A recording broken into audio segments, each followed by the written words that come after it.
Hey everyone, in today's video we are going to talk about the FreeAgent software. Once you log in into the software, you will get this kind of dashboard.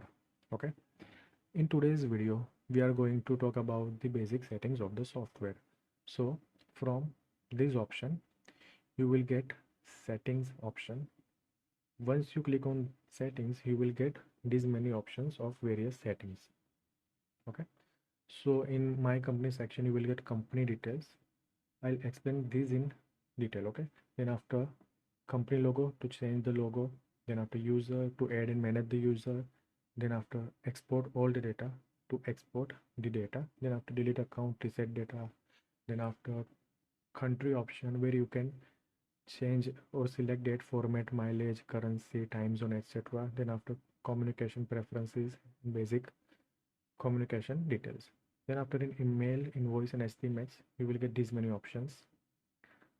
And this is important, accounting tax and VAT. So accounting tax, I'll explain this in detail. Then after sales tax, I'll also explain all these options in detail.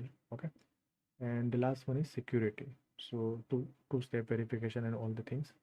So you can change the setting and manage the setting from here. Now I'll explain about the company details. So here you will change and add basic structure of the company like name, addresses, and other details as you can see on the display. Then after you have to save changes to apply the changes.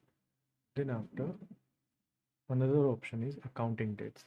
So these are the main important options where you can enter the company start date, year end date and all the things.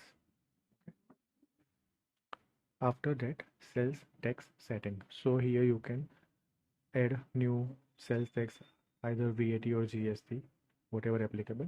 Similarly, you can also enter or create main tax rates. Okay, as you can see on the display. Then after last is accounting categories. So this is important option. This is charts of account. You will get various groups like income, admin expense, cost of sales, capital assets, current asset, liability and equity. You can add new ledger from here as well as you can modify the ledger from here. So let's create one audit fees ledger in admin expenses. Okay. Now in description, I'll enter audit fees. Then after I'll just select the nominal code. Then in tax return box, I'll enter legal and professional.